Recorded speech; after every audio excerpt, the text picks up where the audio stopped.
Halo Tribuners, Selasa 18 Januari 2022 Anda kembali menyaksikan live travel update bersama Ratu Sejati tentunya. Seperti biasa, Tribuners, Ratu sudah menyiapkan banyak sekali rekomendasi lokasi wisata di Indonesia untuk Anda hari ini. Disampaikan secara langsung bersama sejumlah reporter kami di berbagai kota. Inilah live travel update selengkapnya. Yang pertama, Tribuners, Ratu mengajak Anda untuk mencicipi makanan di sebuah warung makan sederhana di Jalan Diponegoro, Desa Plumbon, Mojolaban, Sukoharjo. Warung makan ini sempat viral Tribuners, namanya adalah Warung Extreme Boy 83 dengan menu spesial sambal belut. Dalam sehari, Extreme Boy 83 ini bisa menjual ratusan porsi sambal belut. Biasanya warung sambal belut Extreme Boy 83 ini langsung ludes setelah 1 jam dibuka, khususnya saat akhir pekan, Tribuners. Selengkapnya, sudah ada Tias dari Tribun Travel di sana. Selamat sore, Tias.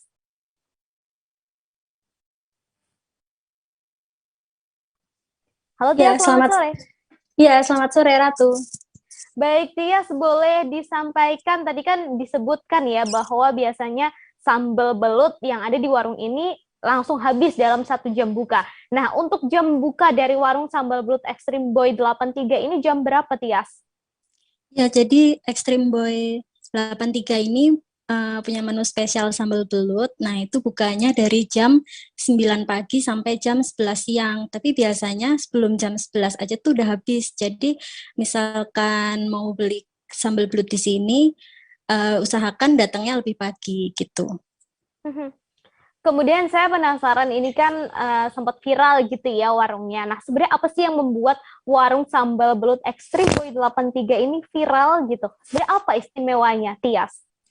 Ya, jadi warung sambal belut Extreme Boy ini kan lokasinya ada di pinggir jalan Diponegoro ya. Jadi orang-orang yang lewat tuh biasanya langsung terfokus, ini apa sih kok rame, ini apa sih kok rame gitu. Nah, ini tuh viral ya karena pertama rame, terus makanannya enak dan murah, harganya itu seporsi mulai 15 ribuan, itu udah satu paket, dapat sambal belut nasi, lalapan sama es teh gitu. Jadi karena dia enak, murah, terus posisinya ada di pinggir jalan utama yang kanan kirinya itu langsung sawah, jadi dia rame dan terus viral.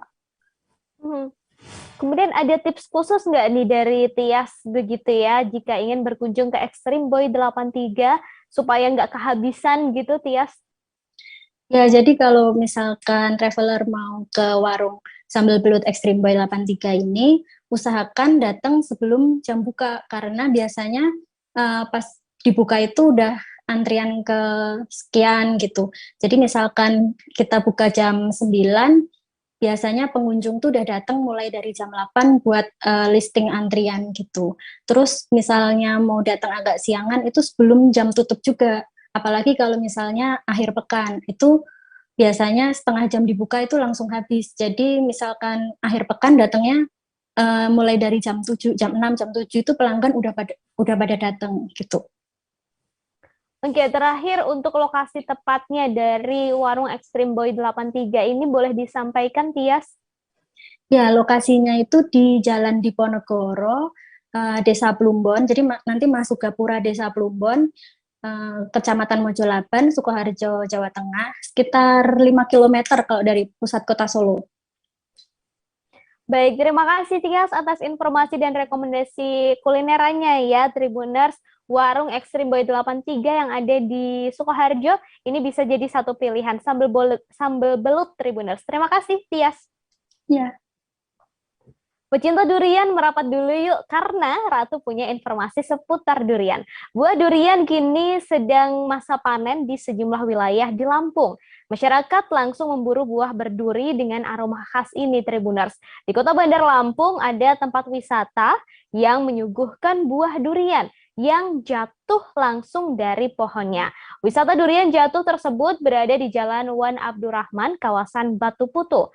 Nah, untuk bisa menikmati durian runtuh, pengunjung nih harus membuat janji terlebih dahulu, Tribuner, sebelum datang ke lokasinya ya.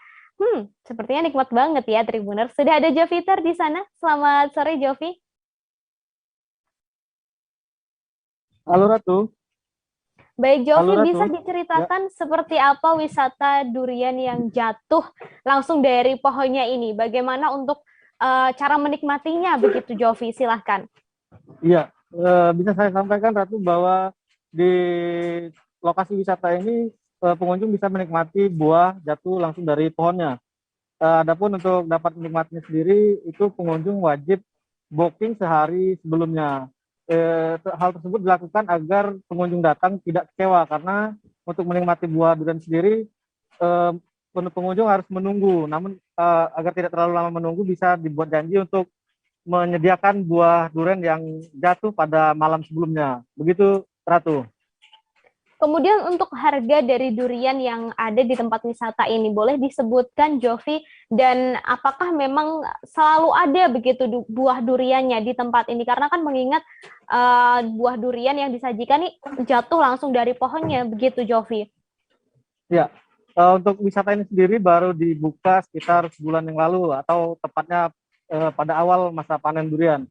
Di wisata ini tersedia jenis-jenis durian montong, mentega, dan durian lainnya.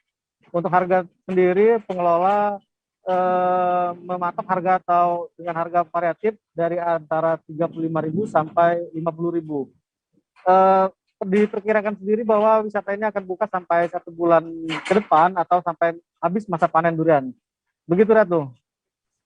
Oke, baik. Berarti untuk tempat wisata ini memang hanya buka ketika musim panen durian saja ya, Jovi ya. Iya Ratu.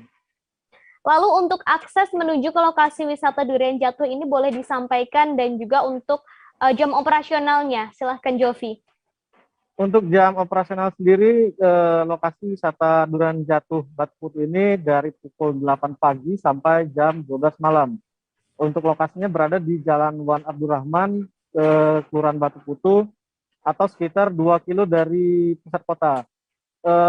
Untuk lokasi sendiri medannya agak curam karena seperti diketahui bahwa lokasi wisata ini berada di areal perkebunan. Disarankan pengunjung datang pada saat musim panas agar kendaraan atau mobil yang dibawa ke sana tidak terhalang oleh jalanan yang rusak. Demikian, Ratu. Baik, terima kasih Jovi atas rekomendasi lokasi wisatanya ya, Tribuners. Untuk pecinta durian ini rasanya wajib sekali untuk dicoba. Terima kasih Jovi. Masih soal kuliner, Tribuners, Kota Palembang memiliki beragam kuliner yang selalu menggugah selera. Selain pempek, makanan khas Kota Palembang juga ada pindang. Nah, seorang ibu rumah tangga di kawasan Seberang Ulu 2 ini membuat kreasi pindang yang dinamakan dengan pindang delek atau gabus teh anti galau. Nah, makanan ini unik banget, Tribuners, karena menggunakan air teh sebagai kuahnya. Waduh, gimana ya rasanya? Langsung aja kita tanya ke Linda dari Tribun Sumsel. Selamat sore, Linda. Ya, sore Ratu.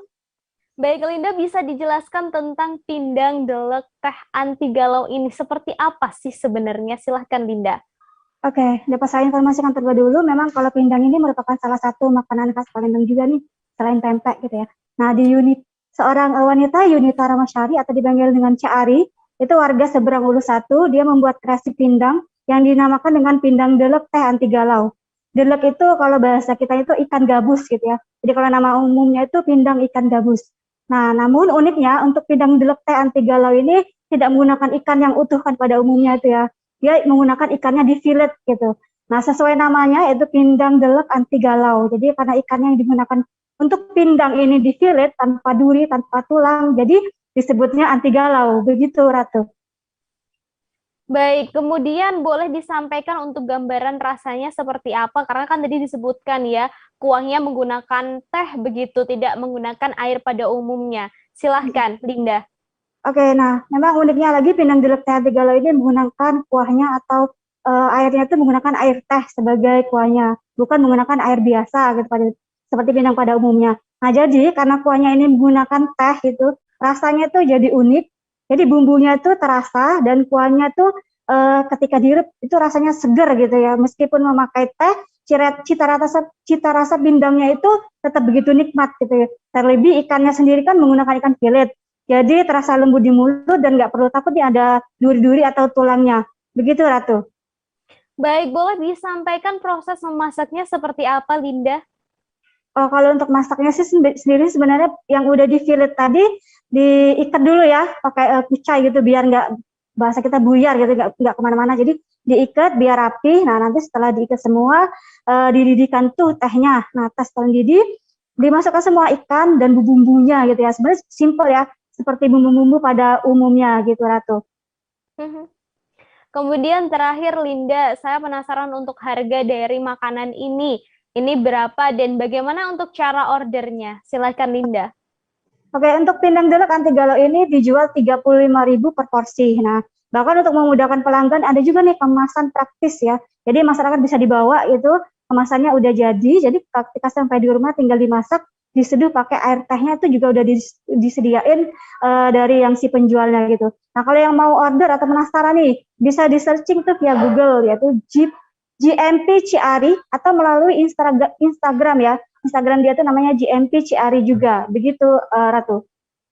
Baik, terima kasih Linda dan Tribuners. Tadi Linda juga sempat berbincang dengan seorang pengunjung bernama Winda serta pemilik dari GMP Cik Ari Yunita. Berikut liputannya untuk Anda. Terima kasih Linda. Tadi kan udah nyicipin nih pindangnya, gimana rasanya Mbak? Enak sekali, rasanya apa bumbu-bumbunya itu terasa gitu, unik. Ini bener-bener unik, bener-bener yang kayak tagline-nya itu anti galau, bener-bener anti galau. Enak. Iya, emang bener kuahnya itu light gitu. Biasanya kalau pindang yang kita biasa makan itu bumbunya kental gitu, kalau ini kayaknya light, enak pun. Kerasa nggak itu Mbak tehnya? Iya, terasa. Ada bau-bau tehnya. Pindang ini namanya pindang delek anti galau. Jadi pindang ini ku kreasikan dari filet ikan delek. Kalau zaman bingit itu ngomongin delek ya, tapi kalau zaman sekarang namanya ikan gabus. Nah, jadi dari ikan gabus ini ku filet, jadi tanpa duri, tanpa tulang, sehingga memang benar-benar kita tidak khawatir ketulangan. Makanya dinamakan anti galau gitu. Lalu uniknya kita pakai cairan itu kuahnya itu dari teh, bukan dari air seperti pindang kita Palembang kebanyakan. Kenapa harus teh? Ya, karena teh ini ingin menciptakan kreasi, namanya kreasi ya, mengkreasikan tapi tanpa meninggalkan cita rasa pindang Palembang itu sendiri. Rasanya gimana? Beda sama yang lainnya? Beda. Kalau dengan kuah teh ini lebih unik dan rasanya itu aroma itu lebih segar. Dari Palembang, Ratu membawa kabar gembira untuk para backpacker yang hendak berwisata ke Jogja, Tribuners. Sebab di dekat Malioboro kini ada tempat penitipan barang dan tempat mandi yang bersih dan nyaman tentunya. Tempat itu adalah Shower and Locker Selasar Malioboro. Letaknya hanya 200 meter dari pintu keluar stasiun besar atau stasiun Tugu, Yogyakarta. Menyewa loker nih nggak perlu merasa takut kehilangan kunci loker Tribuners ketika berjalan-jalan di Malioboro, karena di sini sudah menggunakan teknologi smart locker. Menarik ya Tribuners, selengkapnya sudah ada Miftahul Huda. Selamat sore Miftahul. Ya, selamat sore rekan Baik, Ratu. Miftahul, kenyamanan apa sih sebenarnya yang bisa kita dapatkan begitu ya ketika menyewa shower and locker di Selasar Malioboro? Silakan Miftahul. Baik, sebagai tempat tujuan wisata ya, Jogja selalu melakukan inovasi. Salah satunya munculnya fasilitas shower and locker ini. Nah, di fasilitas ini para backpacker atau wisatawan dapat menikmati tempat penitipan barang yang nyaman dan juga untuk kamar mandi yang bersih dan beserta dengan fasilitas-fasilitas pendukungnya, itu termasuk handuk dan juga sabun-sabun yang disediakan oleh pihak pengelola. Ratu. Baik, kemudian ini kan menarik sekali ya Miftahul, dan saya juga baru mendengar ada sesuatu yang seperti ini begitu. Lalu untuk pemrakarsanya dari locker and shower ini boleh disampaikan siapa dan kenapa begitu membuat locker and shower ini?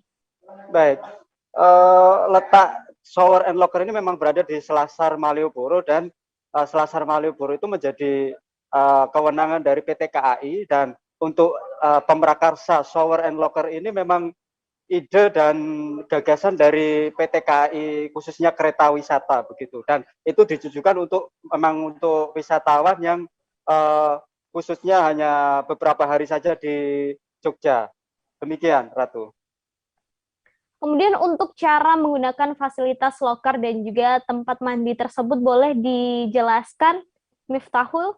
Ya, wisatawan atau backpacker hanya datang, lalu kemudian apabila mereka ingin menitipkan barang, pihak pengelola hanya menerima e-money dan pembayarannya melalui e-money atau non tunai, dan nantinya dari pihak pengelola akan memberikan kode atau beberapa angka khusus untuk membuka dan menutup loker maupun untuk mengoperasikan kamar mandi. Begitu, Ratu.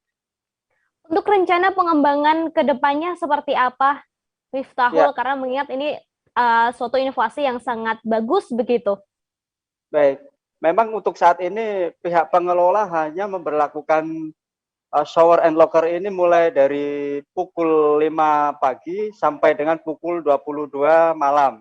Namun ke depannya pihak pengelola akan berencana memberlakukan shower and locker ini selama 24 jam, dan itu masih terus dikembangkan. Dan perlu diketahui di sana fasilitas di sana ada 44 loker dan 6 kamar mandi khusus untuk wisatawan yang hendak memanfaatkan fasilitas itu. Demikian, Ratu. Baik, terima kasih Miftahul atas informasinya. Ini sangat berguna ya untuk para backpacker yang hendak ke Jogja. Terima kasih Miftahul.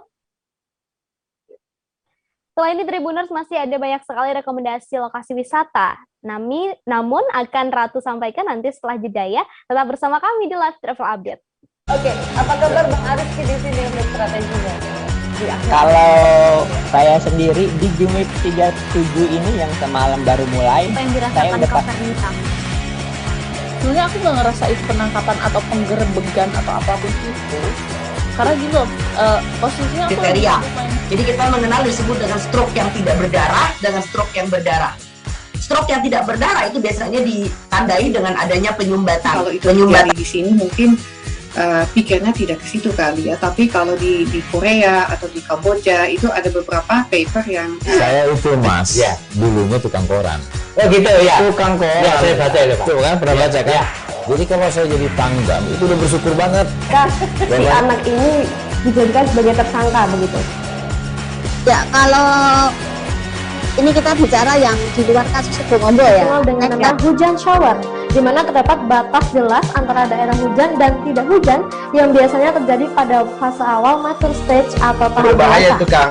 Jadi mulai artinya terjadinya perlembekan. Nah itu untuk penetrasi akan sulit begitu ya. Dok, saya ini menurut saya memang tidak mudah, bukan urusan tanah diambil. Kalau misalnya Amerika Serikat sekarang, Rasulullah mengatakan dalam sebuah hadis bahwa berpuasa di 6 hari Syawal itu. Oke, apa kabar Bang Aris di sini untuk strateginya? Kalau saya sendiri di Jumit 37 ini yang semalam baru mulai, Apa yang saya dirasakan udah Kak Fernita? sebenarnya aku nggak ngerasain penangkapan atau penggerebegan atau apapun itu, karena gitu loh, posisinya aku kriteria.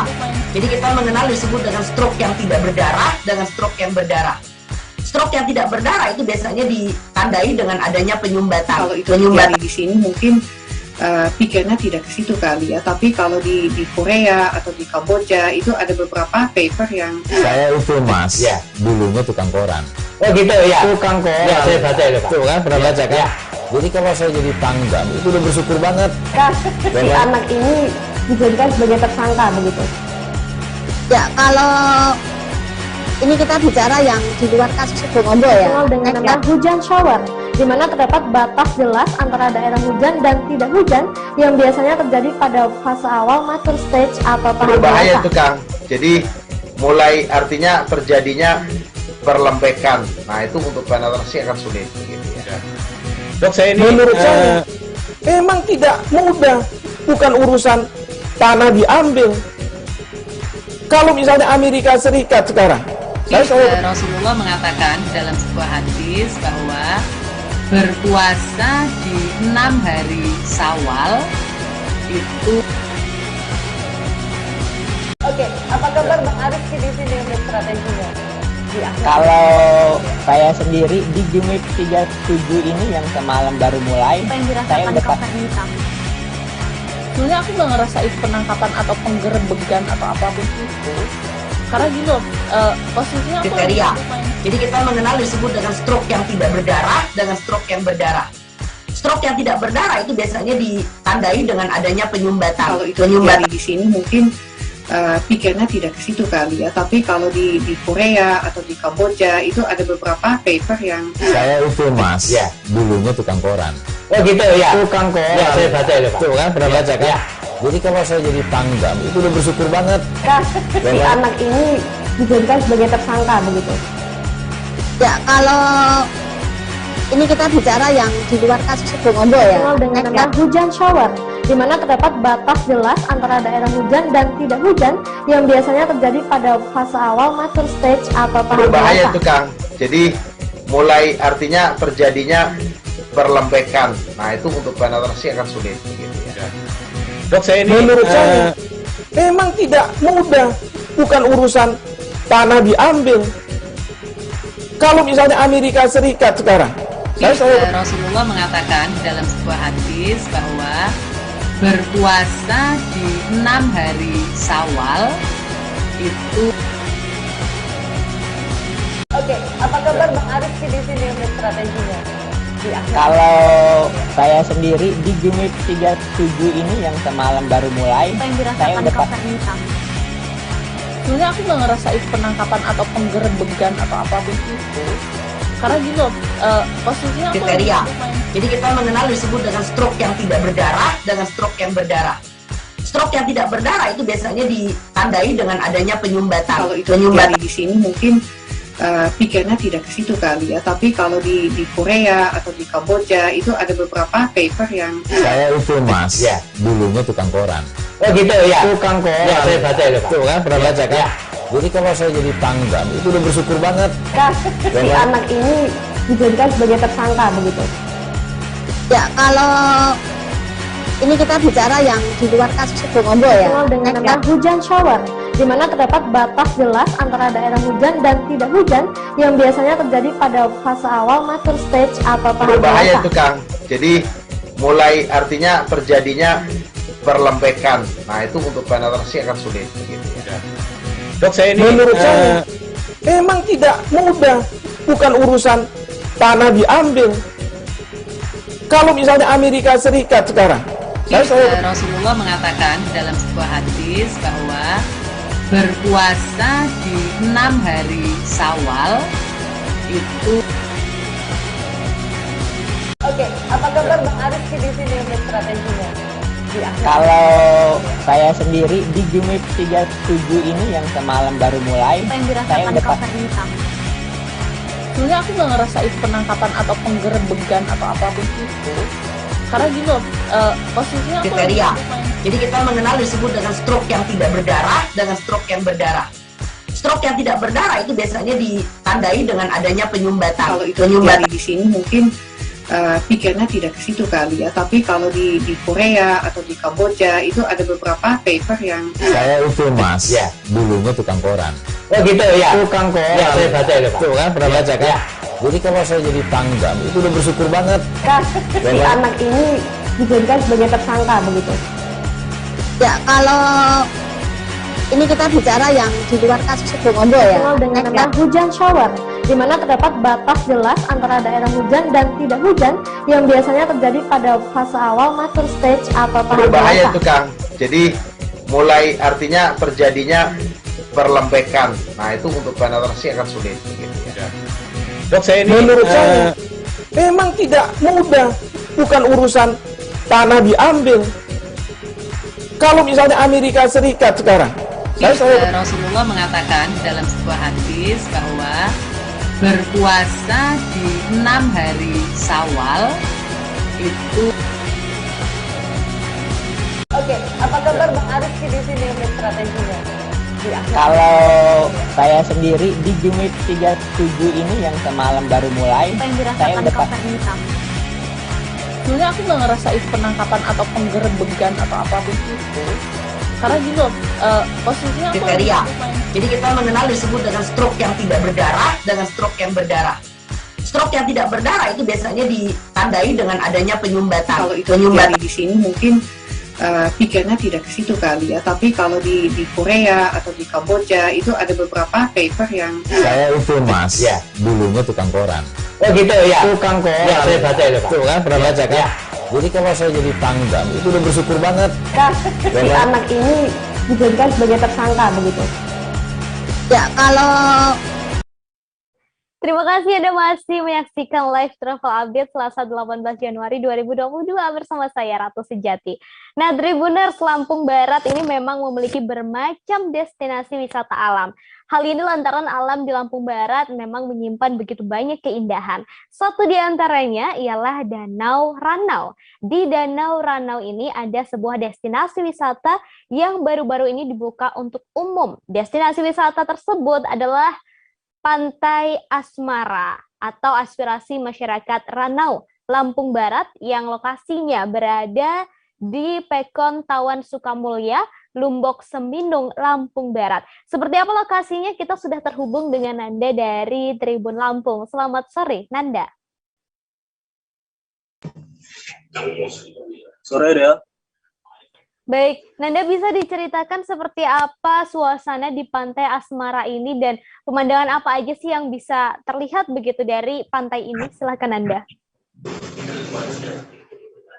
Untuk suasana di lokasi destinasi wisata Pantai Asmara itu, saat saya berkunjung terdapat kegiatan yang diadakan oleh Bupati Lampung Barat, yaitu peresmian jalan Hotmix sepanjang 5,3 km. Jadi saat itu suasana di lokasi begitu ramai pengunjung, terutama dikunjungi oleh para pejabat baik dari jajaran Pemkab Lampung Barat maupun Kecamatan Lumbok Seminung atau bahkan hingga pemerintah Pekon Tawan Sukamulya. Jadi saat itu masih begitu ramai. Namun karena di lokasi wisata tersebut merupakan destinasi yang baru dibuka, biasanya kebanyakan masih dikunjungi oleh masyarakat setempat saja. Itu pun biasanya ramai dikunjungi pada hari-hari libur untuk masyarakat luar Lampung Barat atau wisatawan dari luar Lampung Barat. Nah, mungkin masih belum mengetahui adanya Pantai Asmara di lokasi tersebut.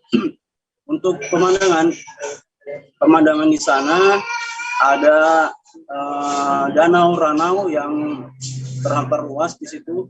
Pemandangan Gunung Seminung juga nampak dari Pantai Asmara. Jadi pengunjung atau wisatawan bisa refreshing, bisa menghilangkan kepenatan, kegalauan segala macam di Pantai Asmara tersebut. Demikian, Ratu. Lalu Nanda, jika kita berkunjung atau berlibur begitu ya ke Pantai Asmara ini, kemudian ingin bersantap siang, apakah juga tersedia begitu tempat makan di lokasi itu dan ada menu apa saja di sana, Nanda? Ya, Ratu, di lokasi tersebut terdapat sejumlah kantin yang menyediakan berbagai macam menu makanan. Nah, menu makanan di situ yang khas itu ikan nilanya. Jadi ada ikan nila bakar atau gulai taboh, ikan nila gulai taboh. Di situ makanan berkisar 10.000 hingga 20 ribuan saja. Jadi pengunjung tidak perlu khawatir kalau tidak membawa perbekalan ketika mengunjungi Pantai Asmara. Untuk bisa sampai ke Pantai Asmara, boleh disampaikan rute yang harus dilewati seperti apa, dan jika ada pengunjung nih yang datang dari luar kota Lampung, apakah di sana tersedia tempat untuk menginap begitu, Nanda? Ya, Ratu. Jadi untuk mengunjungi lokasi atau destinasi wisata tersebut dari pusat kota Liwa, pusat ibu kota Lampung Barat sendiri, itu memakan waktu tempuh sekitar 1 hingga 2 jam perjalanan menggunakan roda 2 maupun roda 4, atau memakan jarak tempuh sekitar 30 km. Itu dari pusat ibu kota Lampung Barat, yaitu Kota Liwa. Kemudian jika dari ibu kota Lampung sendiri, Bandar Lampung, itu pengunjung atau wisatawan bisa mengambil jalan lintas tengah menuju Bukit Kemuning Lampung Utara, kemudian di pertigaan itu mengambil arah kiri ke arah ibu kota Lampung Barat, Liwa. Selanjutnya dari pusat ibu kota Liwa di Tugu Ara itu mengarah ke kanan, ikuti saja itu sampai tiba di lokasi wisata tersebut. Ada pelangnya bertuliskan wisata Pantai Asmara. Kira-kira kalau dari kota Bandar Lampung itu sekitar 6 sampai 7 jam perjalanan. Untuk pengunjung atau wisatawan yang berasal dari luar daerah Lampung Barat, itu juga tersedia penginapan di sana. Namun lokasinya agak jauh memang dari destinasi wisata Pantai Asmara. Mungkin berkisar 5 km dari destinasi tersebut. Demikian, Ratu. Terima kasih Nanda dan Tribuners. Pantai Asmara ini bisa jadi satu pilihan ya nanti untuk berlibur di akhir pekan bersama keluarga dan juga orang-orang tercinta. Terima kasih Nanda. Kembali kasih. Berikutnya, makan siang gratis Tribuners. Siapa sih yang nggak suka gratisan, ya kan? Nah, di Depok, Jawa Barat ada sebuah lapak yang menyediakan makan siang gratis, tepatnya berada di pinggir Jalan Insinyur Juanda, Sukma Jaya, Depok. Lapak milik Yayasan Nasi Jumat atau Sijum ini menyediakan 150 porsi makan siang gratis untuk masyarakat setiap hari Senin hingga hari Jumat. Biasanya warung makan Sijum Depok ini buka setiap pukul 12 waktu Indonesia Barat. Selengkapnya sudah ada Fajar di sana. Selamat sore Fajar.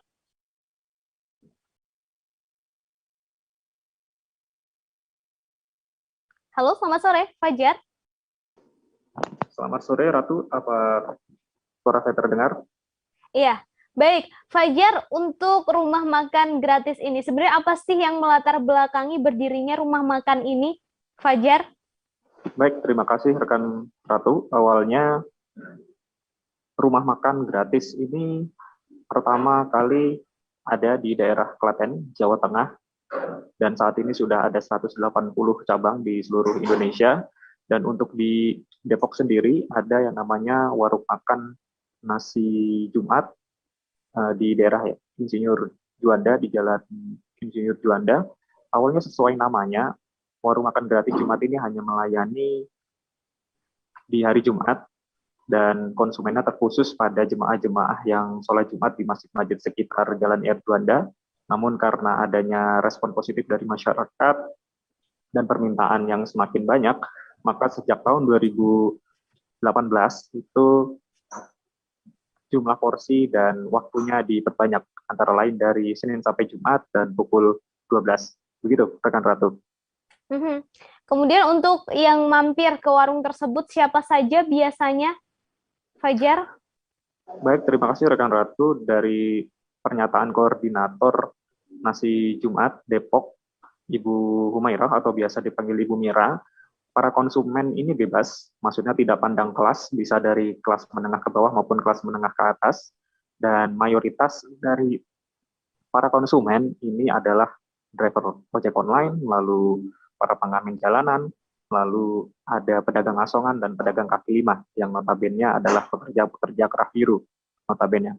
Begitu, rekan Ratu.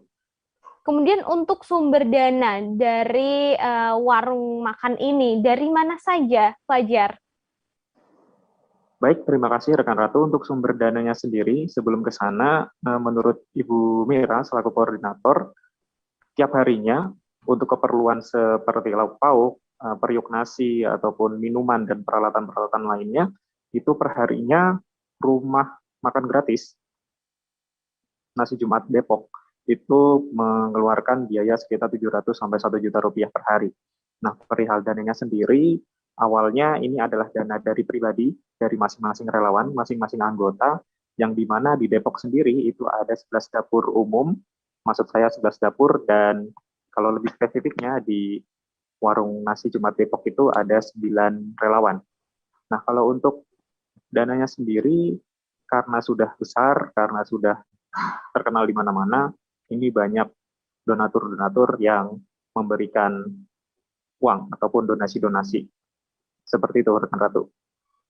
Baik, terima kasih Fajar atas informasinya, dan Tribuners tadi Fajar juga sempat berbincang dengan Koordinator Sijum Depok Humairoh Aziz Al-Katiri. Berikut liputannya untuk Anda. Jadi, alhamdulillah kami dari Yayasan Nasi Jumat Indonesia untuk wilayah Depok. Kenapa namanya Yayasan Nasi Jumat? Karena pertama-tama itu kan kita membagikan hanya di hari Jumat saja kepada jamaah di masjid. Dan selain jamaah di masjid, kami juga berbagi di jalan juga. Alhamdulillah sudah 5 tahun berjalan dan sudah ada di 180 kota di Indonesia. Kami latar belakangnya itu adalah karena kami melihat masyarakat saat ini terus terang untuk masalah pangan itu menurun banget ya, apalagi semenjak corona. Itu semenjak corona itu sampai jam 5 subuh aja orang udah ngantri di depan rumah saya untuk sembako, minta sembako. Nah, dari situ memang kami langsung, nih kayaknya kalau berbagi hari Jumat aja kayaknya nggak akan cukup gitu ya. Dan akhirnya pusat meluncurkan program nasional yaitu warung makan gratis, dan alhamdulillah sudah diikuti oleh hampir seluruh wilayah Indonesia, hampir ya, karena kita kan di setiap wilayah itu nyari dana sendiri ya kan, jadi kita melihat keterbatasan masing-masing relawan. Dan alhamdulillahnya di Depok ini sudah ada 11 dapur dan sudah ada 3 warung makan gratis seperti itu.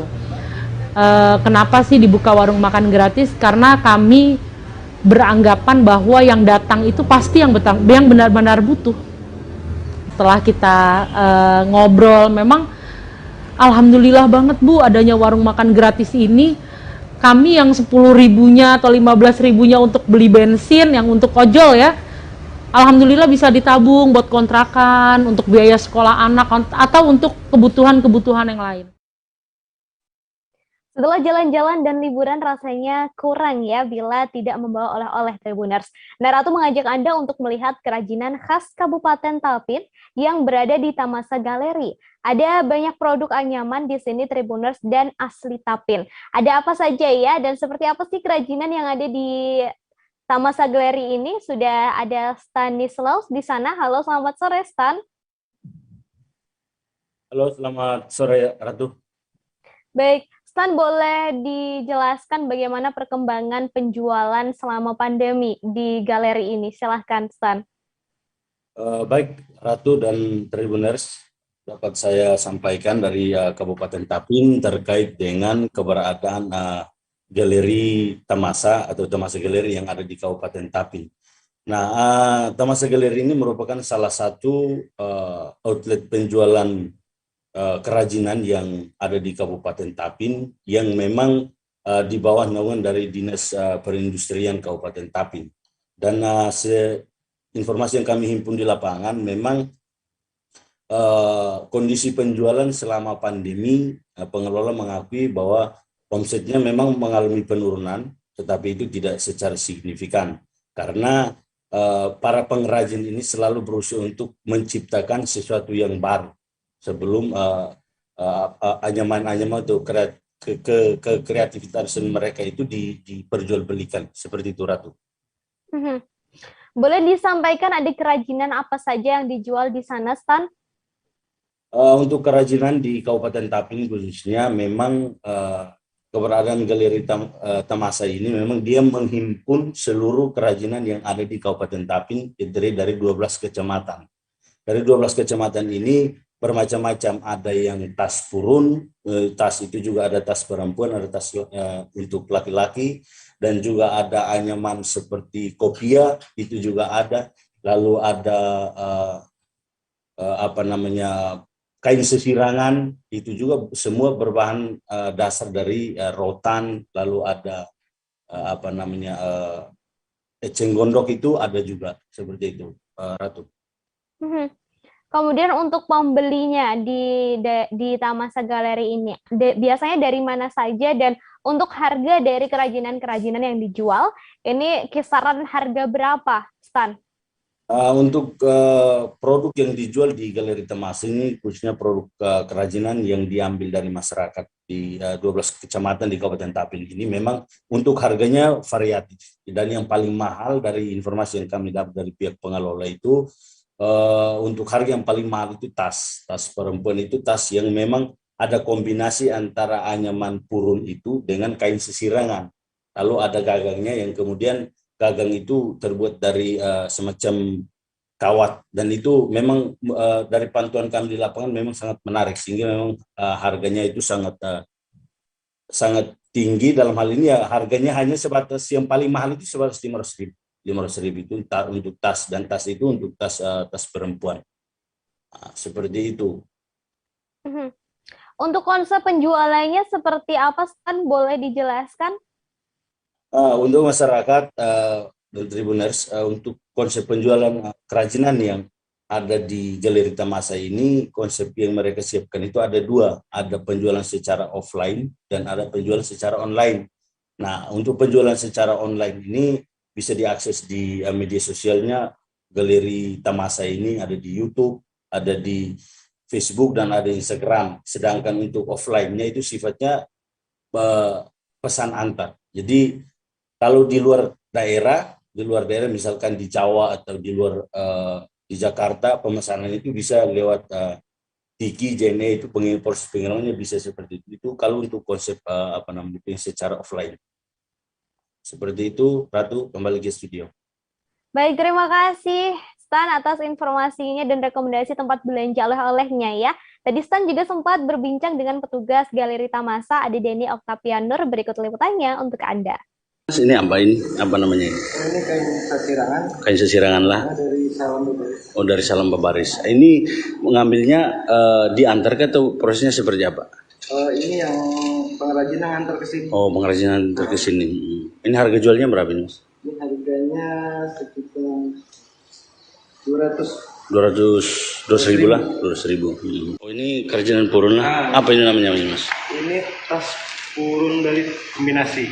Oh, ini dari mana? Aslinya dari mana? Ini Sungai Rutas. Oh, Sungai Rutas. Sungai Rutas, Desa Pebaungan. Oh, Desa Pebaungan lah. Harganya berapa ini kalau dijual? Ini harganya 100.000. Secara umum ini kira-kira semenjak pandemi COVID-19 ini penjualannya itu meningkat atau makin menurun? Ada penurunan sedikit ya. Ada penurunan. Cuman dia kalau pesan kadang langsung ke kita, kitanya hubungi kita, nanti kita ambilkan, langsung kita antar aja atau kita kirimkan barangnya. Berarti memang ada penurunan, tetapi tidak signifikan juga. Kalau pengunjung ke sini, Mas, terlepas dari pesanan, pengunjung untuk melihat di galeri ini kira-kira setiap hari ada aja lah. Ada aja lah orang. Ada aja. Kadang ada yang penasaran ya, apa nih isinya, apa.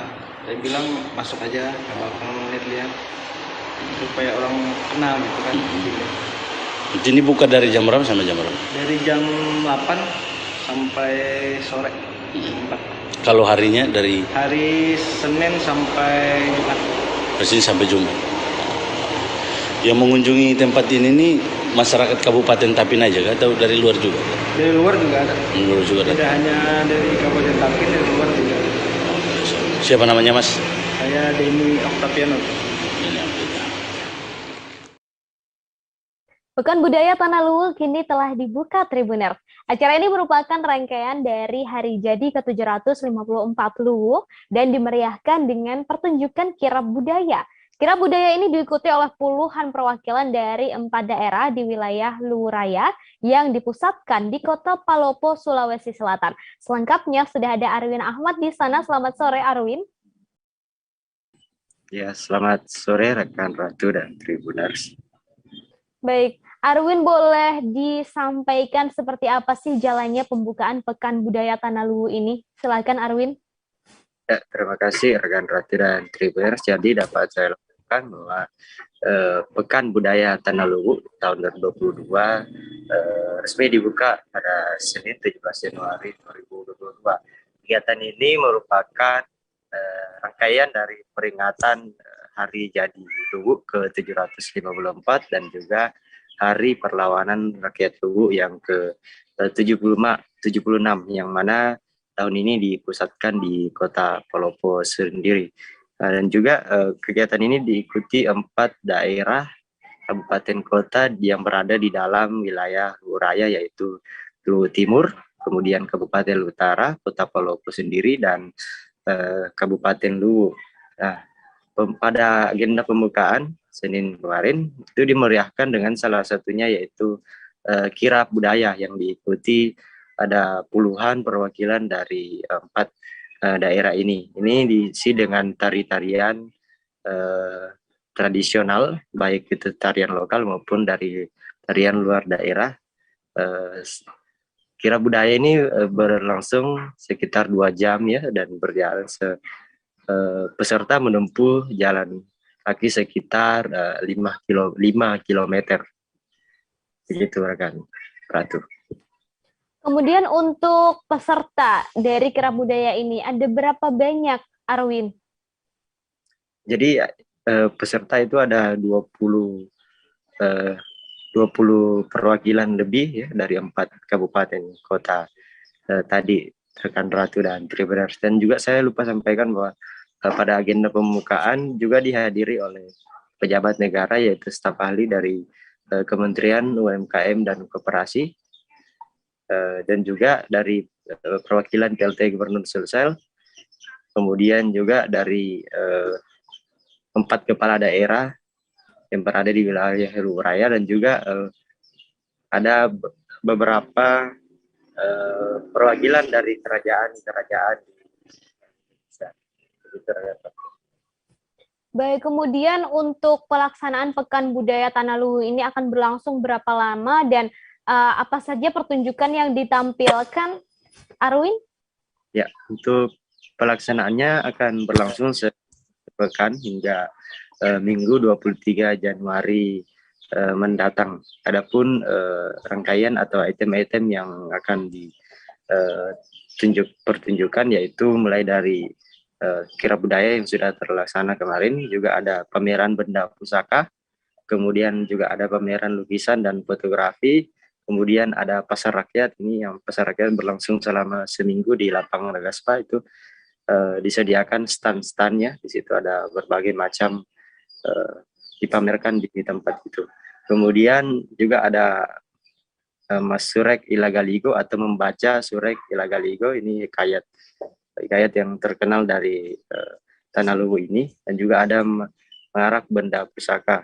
Ya, juga ada pertunjukan seniman jalanan, kemudian ada light painting, melukis dengan latar kawasan Lalebata, kemudian ada lomba baca puisi, lomba baca sajak, dan cerita berbahasa daerah. Kemudian ada masih banyak lagi item-item lainnya yang tidak bisa saya sebutkan satu persatu. Jadi ada sekitar 20 event pertunjukan, begitu rekan Ratu dan Tribuners.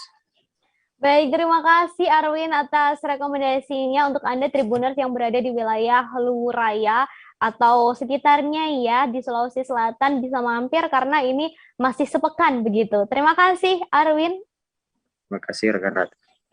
Itu tadi Tribuners sederet lokasi wisata dan juga beberapa tempat yang bisa Anda kunjungi untuk menghabiskan liburan atau nanti di akhir pekan. Tapi karena masih di tengah pandemi, Ratu kembali mengingatkan ya untuk selalu disiplin menerapkan protokol kesehatan serta aturan PPKM yang berlaku. Saya Ratu Ziati beserta kru yang bertugas pamit undur diri. Selamat sore dan sampai ketemu di live travel update selanjutnya. Dah. Jangan lupa like, subscribe, dan share ya.